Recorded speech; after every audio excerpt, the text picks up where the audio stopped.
Hello and welcome to the 10 Star Happy Hour podcast, where we talk about all things ticketing, marketing, and logistics. Here with me today is special guest John Black, Executive Airport Director here at the Smyrna Airport. John, thanks so much for joining us today. You're going to have a lot of cool insight to share with everybody listening. I'm sure that ICAST members will be all over this, hearing about your input and what you do for the Great Tennessee Air Show. Huge show that we have in this country, not only this state, but in the country. Go ahead and just start off by just telling us a little bit about your background and what you do here now at the airport. Okay, great.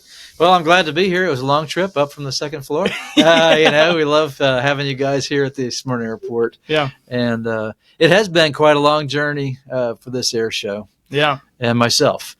This air show started in 1970, believe it or not. Really? 1970? I didn't know it went that far 1970. Back. The first one they actually had at Nashville Airport. Okay. It was, and they had it there and they figured it out real quick. This is kind of difficult to do with commercial service. Yeah. I know some shows do that, but so they said, well, let's move it to Smyrna. And that's when they started the air show here, and the local Rotary clubs are the ones that actually produced it. Okay. And so they would go, almost every year, sometimes every other year for a long time. And when I started here in 1991, so I've been here quite a while. Cool. Had the good fortune of being here this long because it's a great airport. There's been so much development. There's so much more to go. Yeah. This is actually the busiest general aviation airport in the state. And by size, or by operations, rather, it's the fourth busiest. We're almost as busy as Knoxville, Tennessee. So it's a pretty major airport. But the air show side of it in 91, when I came, was still being run by the Rotary Club. Yeah. So I kind of cut my teeth on air shows, sitting in on those meetings, with the Rotary clubs and these huge, groups of people that were figuring this thing out as a volunteer organization. Yeah. And like other shows, it had its ups and it had its downs, and right. There were a lot of great volunteers, people that really knew the air show business that went to ICAST and learned about it, and then they started taking me to ICAST, in the mid to late 90s. They actually had ICAST in Nashville one year. Did they? They sure did. And was that everybody was bored. Was that in the 90s? Yeah, everybody was so bored. They're like, no, never again, Nashville. Then they moved it to Florida at Disney. Uh-huh. And I went to that one, and I think after that they said Vegas forever. It's Vegas. It's like it's a Vegas crowd, It is a lot of partying. Oh yeah, a lot of hanging out. Yeah, that's where the deals get done. So but so the Rotary Club had this show. It was great. Like I said, I kind of cut my teeth through that. Yeah. And learned a lot along the way, being on the airport side and working with Rotary Club to produce the air show and kind of bringing those two together, which I think has been kind of part of the success of the show, is that the airport was very involved in the show. Yeah. There's some shows that volunteer organizations are there doing it, but they're really not, the airport people doing it. Right. And sometimes there's a little bit of this that happens just because they don't understand airports, and airports, are kind of territorial. Sure. So I think it was good having both sides of that, and being a Rotarian myself, I kind of had a vested interest in making the show work. Yeah. And we did. We were very successful over the years. Of course, this show, when the Rotary Club had it in 2001, we had a show scheduled it was in September every year. Yeah. Second weekend in September. And 9/11 happened on Tuesday. Well, we had a show scheduled for Saturday and Sunday. So, and everybody thinks about where you were on 9/11. Yeah. We were in an air show office meeting and like, are we going to have a show or not? And obviously we couldn't. Right. There was nothing. I mean, it's the strangest thing in the world to be at an airport and nothing moving, nothing flying. Yeah. And this whole, trying to figure out, okay, the air show, we've already spent a lot of money. Right.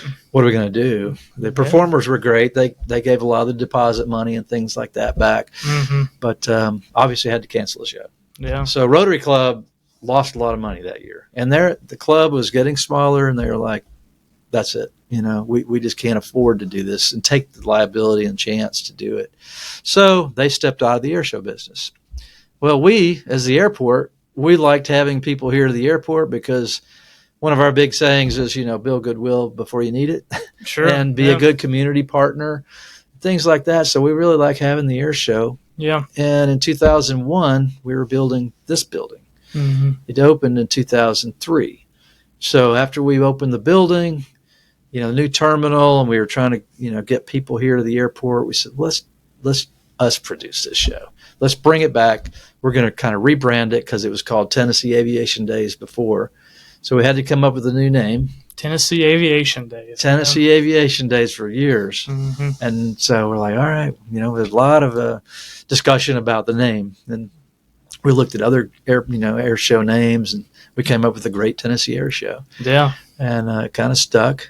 Yeah. And so 2003, we decided to have it, but there were some conditions that we put on it with the airport board that I recommended. And that was, number one, is we get professional air show management companies and ticketing agencies like yourself to really work with, and let's perfect this. Yeah.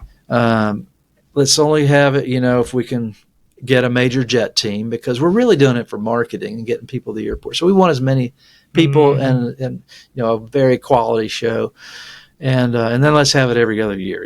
Every year is just too much. Too much on the airport, too much on the staff. It ends, and you start planning for the next one. It does, and then for the community too. It's like, I went last year. I don't think I'll go this year. So that's what we did, and that's when we partnered up, with the Air Show Network. Mm-hmm. We couldn't have picked, in my opinion, a better company to work with. Yeah. I mean, they're fantastic. I call them our air show family because we're that close. Absolutely. And just like a 10-star, and the 10-star's first air show was the Great Tennessee Air Show. Yeah. And so I'd known Gary for a long time, and some of his other dealings, and so he said, we're doing ticketing, and we had to make that leap from paper tickets to everything online, and then there was a lot of discussion about that too, especially back in 2010 or 2011. I mean, we were literally, like everyone else, carrying tickets to the banks and Kroger and things, and hoping everyone was honest. And we said, well, if we're going to do it, we got to do it all at once. We're not going to do partial this and that. So we did. We stepped off of that cliff and made a leap. We made the big leap, and we're glad we did, because now obviously you wouldn't do it any other way. Right. But then, it was a big deal. Mm-hmm. So we brought it back 2003. We had the Thunderbirds, we had the Blue Angels, because they had had to cancel for us. Right. And then we moved into a kind of a rotation of the Blue Angels, Thunderbirds every other year. Had to build a new reputation as the Great Tennessee Air Show. Yeah. And I think we've done that. One little interesting thing is our logo at the air show. I don't know if you have it. We had to come up with a new logo. Because Tennessee Aviation Days had their own logo. And my kids were kind of young then, and I was telling them around the dinner table one night, like, we've got to come up with a new air show logo. So I'm like, okay, everybody draw what you think is good. Right. So all four of us, were drawing, and we put them all together. And that's how we came up with that air show logo. That's good for the Great Tennessee Air Show. That's good. Yeah, and there are a lot of great. There's a great Florida Air Show, the Great State of Maine Air Show. Mm-hmm. There's a handful, and we're grateful to work with those, and Air Show Network is as well. Yeah, and they're all big. They're all big shows. It's really great. That's why we kind of like that. Word great, because we wanted to grow it into something great. Yeah. It's amazing how, back in the early 2000s or even before then, just thinking about now how we can track things marketing wise and performance, and see those insights of, where we need to spend our ad money, how can we improve on email marketing, everything with PR.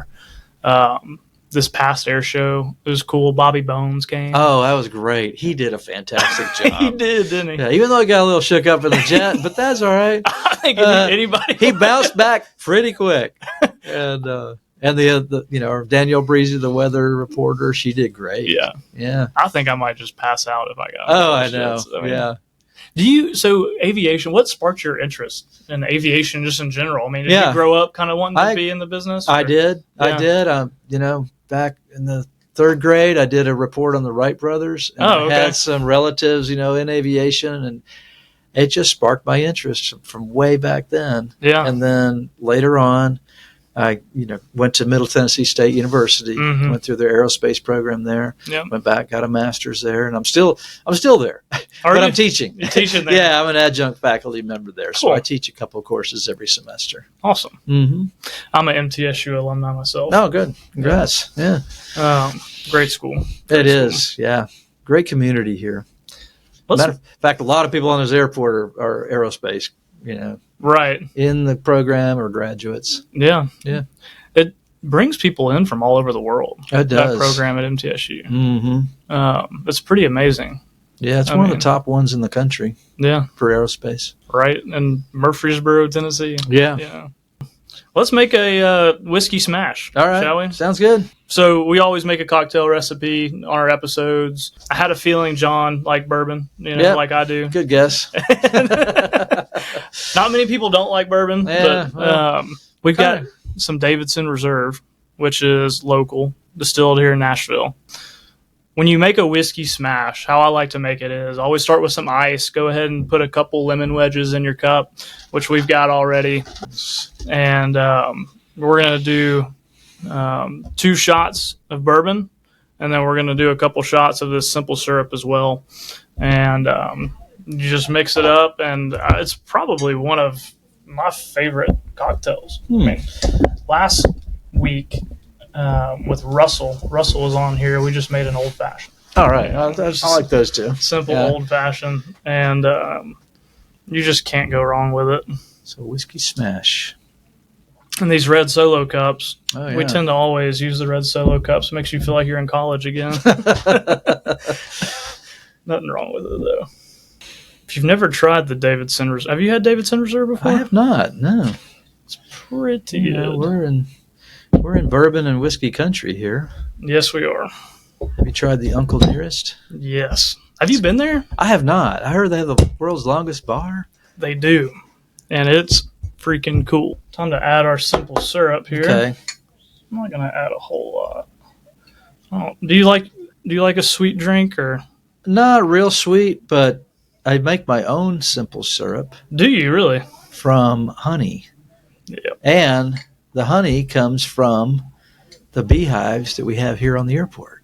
Did you know that we have that? An apiary Where are those at? on the other side of the airport. I didn't know about that. Yeah. And we have a great name for them, too, What's that? because this airport was built in 1942. Okay. Right. Yeah. It's- World War II. Yeah, Smyrna Army Airfield. And the first airplane that flew off of this airport was the B-17. Mm. So we named the honey the BEE-17 honey. BEE-17 honey. I'm going to bring you some. Oh my gosh. If you like honey? I love honey. Yeah, it's good for drinks too. It's great for drinks, and I just like to Yeah, put some honey on a spoon every yeah. once in a while, and it's good for you too. good for your immune system. Might taste a little like jet fuel here, but that's all right. Jet fuel. No, it's actually been really fun doing the beekeeping thing. Yeah, I've always been interested in getting into that. You know, Well, I'll take you over there one day. let's go Put you in look the at bee it. suit. Yeah. Oh my gosh. Yeah, wear the bee suit. Yeah. They're probably just all over you trying to get in. Yeah, sometimes. You just got to stay calm. Probably have one of these first. you know. Yeah, exactly. Well, cheers. All right. Cheers to you. Yeah, I just thought there was a golf course over there. We own the golf course too. Y'all own it? In the park. Really? So that's 1,700 acres total. Yeah, it's a huge area. Yeah. I played golf a couple times there. I go golfing. It's Oh, about do to you? warm up, We and should do that. do you golf? Yeah. Yeah. Yeah, it's fun. It's a good little course, you know. Yeah, it's not difficult by any means, Yeah. but we've got Old Fort Park Golf Course. I don't know if you Yeah. ever played down there in I have. Murfreesboro. Yeah. That's Mhm. probably my favorite course. Yeah, locally. it's a good course Yeah, to be a public course. yeah, and right before we go to ICASS Mhm. every year, we go to another convention called IAFI, and it's for fairs. Yeah. And I heard Gary talk about that. it's in Phoenix this Ooh. year, and I've heard golf in Phoenix is awesome. Yeah. and it's way different just because of how dry it is out there. You know? Right. It's like you hit your drive, and longer? that ball just rolls forever. I you know, bet. Really, I like that. I need so that. I think before we head to ICAST, I think that I'm gonna have to get some golf in out there. Yeah, Yeah, that sounds good. yeah. We should play some golf. Philip likes golf too. Oh, really? Yeah. Oh, yeah. He's not very good, I'm not either. and I'm terrible. Well, I am too. But it's just fun regardless. That's it.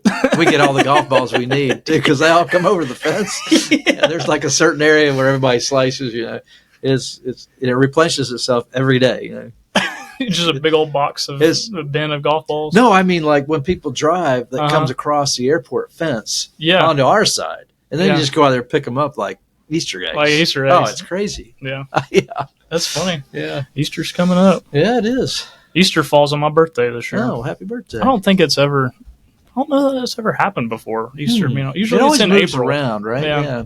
I don't know how it's determined when Easter is. It's like the third Sunday of something like of spring, maybe, or because it's very late. It's like the last weekend, right? Yeah, 30th. When's your birthday? The 31st. 31st. Oh, yeah, last day of March. Well, John, one quick question I want to ask you is, can you describe some of the process that goes into planning and organizing the Great Tennessee Air Show, and how far in advance do you typically start planning? Well, if there's people from the air show industry out there watching this, they know the 2535 is like the form that you have to fill out. Yeah. And now that, thank goodness, that the jet teams are planning 2 years in advance, because I lived through the years when it was 1 year, and that was difficult because, they announce it at ICAST, and 1 year, ICAST is in December. 1 year, December, we found out, and we had a show in April. So we literally had to pull everything together quick in turnaround, like 3 months, including sponsors. And that was a big thing because you can't get sponsors in 3 months. No. So we literally do start 2 years in advance. Yeah. So I've already, we applied. Of course, we have the show next year, but we had applied 2 years prior to that. So it's almost as soon as you finish one show, you're planning for the next one 2 years down the road. Yeah. And then you start working sponsorships as early as you possibly can. Yeah. So, And then the piece of it where it's the FAA and the airport and all those kind of things, probably realistically 9 months out for that. And what we do is we have, 9 months out, and then we could go to like 120-day out meeting, 90-day meeting, 60-day meeting, 30-day meeting, 15-day, and then all hands on deck meeting. So we have this checklist that I've built over the years. Yeah. It's 9 pages, and it is 9-page checklist. Yeah, small print, with little checkbox. Because, in aviation, we live by checklists, right? And so I thought, I'm just going to make a checklist. Yeah. And I have shared that with a lot of different air shows before. And I'm like, it might not completely apply to yours, but basically it's the same stuff. That's cool. And maybe we can include that checklist in like the description on this podcast, and just so it's available for air shows to grab. And if you want. It's kind of a valuable resource. It is, and it's always changing. Yeah, adding to it, taking away, but it does help. I always say, it's like the little things that trip you up, right? And usually those are the ones you miss, and if you don't have a checklist. So yeah. And so, how cool is it, I guess, to have, just a handful of things now taken off your plate, really, from Airshow Network specifically, and a 10-star as well. Right. Does that kind of, how much does that really take off of your plate as far as just like, kind of saying, hey, like, this is what we need, and then boom, we do it, you know? A tremendous amount. Yeah. Tremendous. Because as the way we produce the show, we're also running the airport at the same time. Yeah. So it's extremely beneficial to us. Right. And it has helped us improve the quality of the show, honestly. Yeah. Because your time's just not splintered into so many different ways. So it's been great. And, it's a team, a 10-star and Airshow Network that understand it, because you do it all the time. Yep. All year long. I do it once every 2 years, Mhm. but you do it every year and week in, week out. Yeah. And, you can suggest things that I might not even thought of because you've done it or changed a different way to do it somewhere Right. else. So it's extremely beneficial. Yeah. Going back to the Bobby Bones thing last year? How did we get him out here? Well, we've got a local PR guy that is really good. He works this show, maybe a few others, but he's just got great connections. And we start reaching out to some of those personalities like that. Yeah, and he latched onto it. We've had some though that just kind of reached back out to us. Some country music stars since we're in Nashville. Yeah. So we've done some of those. Maren Morris. Okay. Yeah. Yeah. And Hometown Heroes kind of stuff. We've done some of those. Yeah. Yeah. Very cool. Yeah, country music. I mean, I think that Nashville's grown so much that it's amazing how many people come and just vacation in Nashville now. Yeah. It's kind of funny and it is for us to live here, because I'm just like, why here? Right. Like go to, I don't know, Miami or go to the beach. Yeah. So, just in the span of 10 years, really, how much has the air show improved, and in what ways? And can you think of any logistical hurdles that the air show had to overcome? Sure. Just big pain points the air show had to overcome over the years. Probably one of the biggest ones was parking. Yeah. And in the past, we had volunteer organizations, to help with parking, but they didn't really know parking. And sometimes at the end of the day, when the show's over, they just kind of like, oh, they'll get out on their own, that kind of thing. And it was a tangled up mess. Yeah. So one of the biggest things we did that helped, hire a professional parking company. Yeah. They can get out there. They do it like yourself. They do these things all the time. Right. They know how to work traffic and deal with people who are in the lines and things like that. So that was a big one. Probably another one is just really focusing on the customer experience. Once people get in the gate, what can we do, year in, year out to improve that customer experience? But, not just say this is how we're doing it, but always look for ways to improve that customer experience. Yeah. And a 10-star has helped us with that because of the way you can push information out as people are arriving, such as, hey, there's an accident on I-65. You should go this way instead and miss that.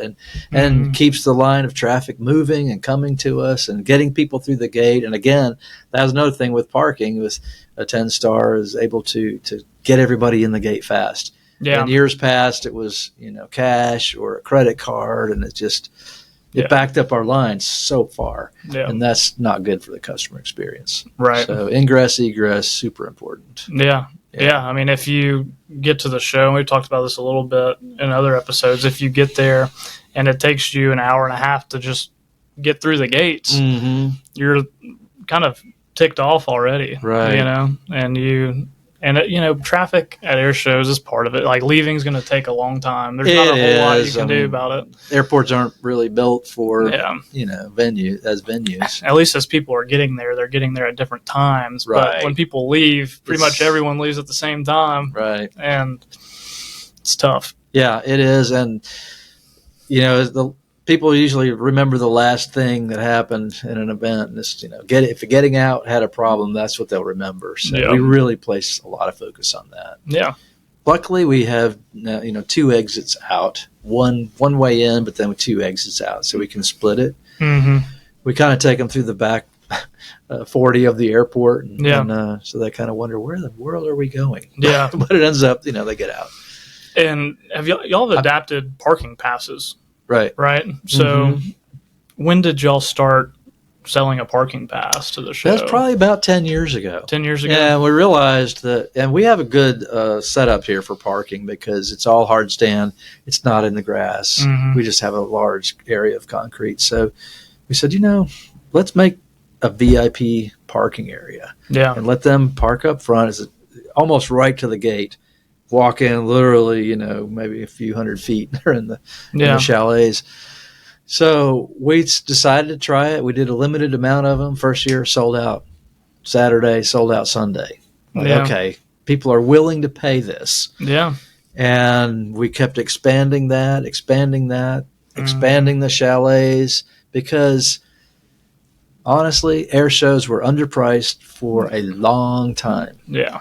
And when you go take your family to a movie or anything else, you know how much it costs. Yeah. And, you know, it's here, and air shows are here. You know, like, but it's all day long. Doesn't make any sense. Unique. That's what we tell people. This is a unique experience. Yeah. You know, it only comes around a couple of times, you know, every couple of years. Yeah. And you're up close and personal with, you know, these fighter jets and things. It's just crazy, amazing. If you have never been to Incredible one, experience. it's Yeah. an incredible experience. So, you know, we started raising our ticket prices, Yeah. and we found that, you know, people are willing to pay for it if it's a quality show. Right. Now, we did learn something during COVID because, and I know you guys were, you know, it was an awful time. Yeah. No events. No events. And, you know, here it was after kind of the tail end of COVID. We were having a show, and we're like, are we going to have the show or not? We had to decide, you know, January, February. For June, are we going to do it? And we're like, okay, let's do it. But we'll do it, you know, socially distanced. Right. So we put like 10,000 chairs out there, and separated all of them. The 3 feet apart. 3 feet, and then, you know, 6 feet. Or 6 feet. Yeah. 6 feet wasn't it? apart, Yeah. 4 chairs, 6 feet, 2 chairs, 6 feet, 4 chairs. And I have a picture of it. I'm going to send you that to put on this because it was a beautiful picture before everyone came. It's just a beautiful shot. Yeah. I want to see that. But we sold out. Yeah. And Everybody wanted to get out of the house. everybody and do wanted to something. get out. They had, you know, money in their pocket. Right. But we kind of learned during that show, you know, because we had to limit attendance, Mm-hmm. that we could limit attendance, raise the price a little, and have a better customer experience because there weren't so many people. Yeah. The parking lot wasn't completely full, Right. and it was easier to get in, easier to get out, easier to get around. Yeah. So that's when we kind of started referring to the show as kind of a boutique show. Sure.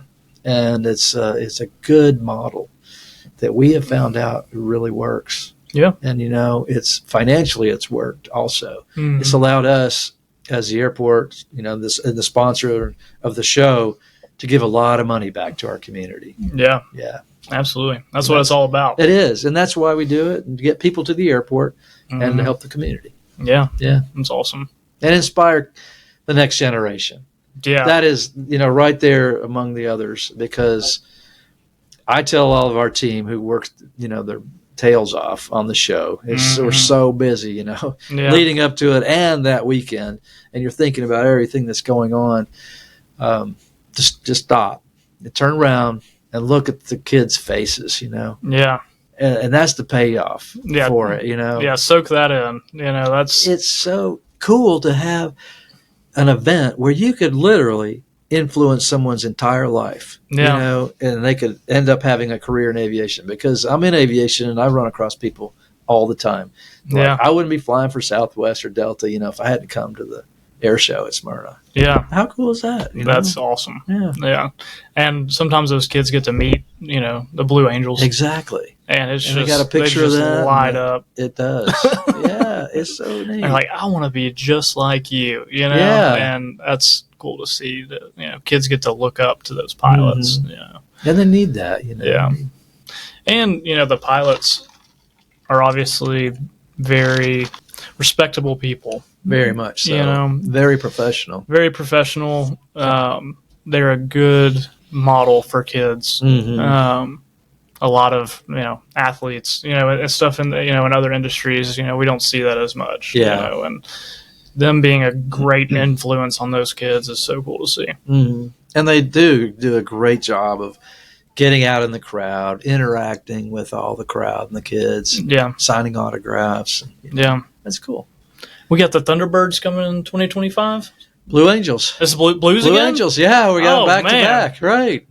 When does that ever happen? Well, like I said, we've tried hard to build the reputation we built, and hopefully that's why. But, That's awesome. Yeah, we're really super happy about that. The Blues are, I mean, both are awesome. Oh, they are. Yeah, we love working with both Yeah. of them. Yeah. And, you know, this being a former Air Force base, you know, Yeah.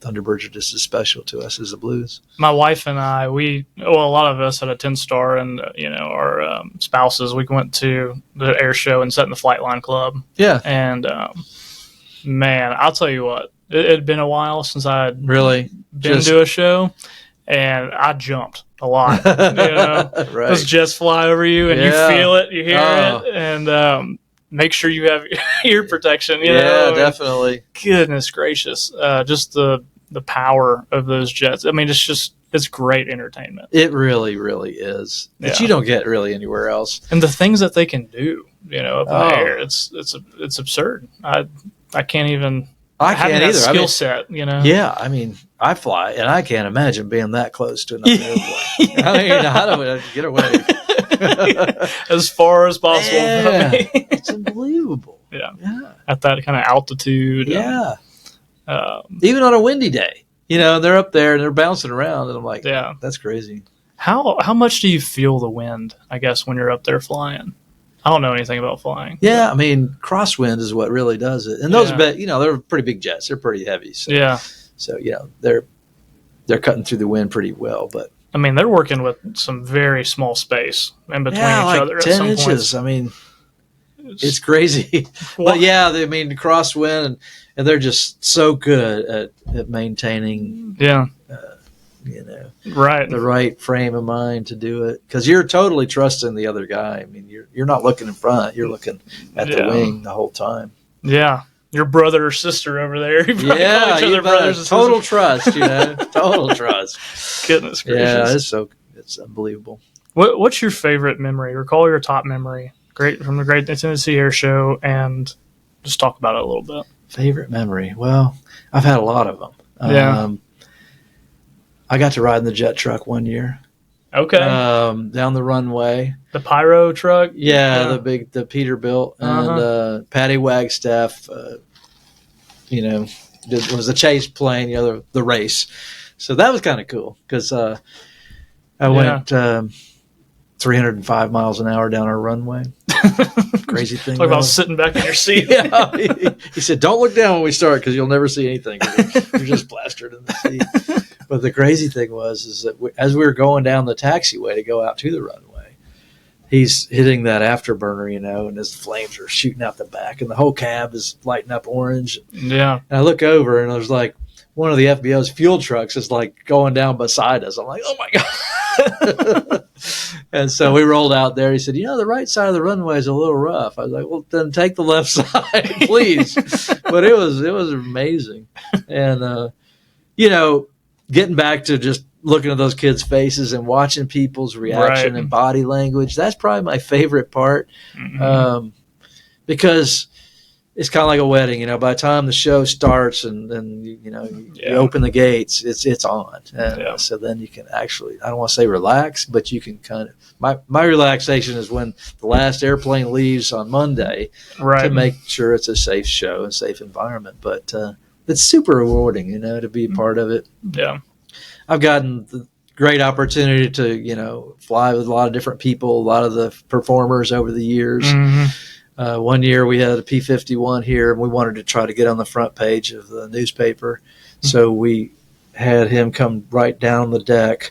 Then we blew pyro up. I should have brought the picture. I'll show you. Yeah. But we blew a big wall of fire up behind him. And then we had a guy on a ladder on the taxiway shooting the camera, taking the shot. It was an amazing shot. Oh, made the front page of the Tennessean and the newspapers, and it made the front page of the Air Show magazine. And the guy that had the P-51 used it in his ad for a long time. That sounds front page. And I was in the back seat. Yeah. So that was fun. I remember, we dropped down so far that the windsock was like right there. Yeah. And I'm like, I know that windsock's only 15 feet tall. Mm-hmm. So we're 15 feet off the deck. Crazy. So that's cool. They have nerves of steel. Yeah. How long are you going to keep doing it? We're going to keep doing it as long as we can. As long as you can. Yeah. And I mean, this air show is part of the community and the fabric of the community, really. Yeah. And I love doing it. And it's something people talk about all the time. It is. It's really, we kind of call it like the big signature event of Rutherford County and Middle Tennessee, really. Yeah. some of the other shows in Tennessee aren't really happening for a while, it sounds like. So Yeah. we're kind of the only game in town for a while. Yep. That's right. great. I have so many people ask me, is there going to be another show in Smyrna this year? I'm Yeah. like, you got to wait 2 years. That's what Yeah. it makes it special. That's right. It makes it Pent-up special. demand. And it's highly anticipated. People always Yeah. look forward to it. It draws a great crowd. And, the email marketing. I mean, we've just built such a good list for that the has show. been tremendous. Yeah. And the communication is great. We can communicate quickly, effectively, let people know when tickets are on sale, let people know when, there's a problem with traffic, Mhm. take this route instead of this route. Pre-sales. Pre-sales. Those are big. Yep. Like to run those, before the holidays Right. for the next year, and to have that list Mhm. of repeat customers or valued customers, Yep. is extremely important, because we could never capture that before. Right. That just didn't happen. Yeah, it's amazing. There are a lot of shows out there that still don't ticket online. Really? Yeah, and Like paper tickets. yeah. Oh wow. And they'll do cash at Yeah. the gate, and just we obviously just hammer down on those benefits of Mhm. ticketing online, and just long term how To capture it all that helps so information, much. know your Yeah. audience, Yeah, your like you loyal said, customers. right? Yeah, Yeah, people and who come back. reward that loyalty. Yeah. In different ways. Yeah, and you can see how many people went to the show in 2023 and how many went to the show in 2025. Mhm. How many people came back. Data is so important. Yeah. If you can grab it, use it. And sending surveys to them and understanding, what they liked, what they didn't like. And Yeah. it's been cool this past year was really cool. Honestly, I don't know, something about the 2023 show. Yeah. It's just like, That was one of the best shows we've ever had here. golly. Yeah, the weather was perfect until the gates closed on Sunday, and then the rain came in. That was fine. It was all right. But we had a great show. Yeah.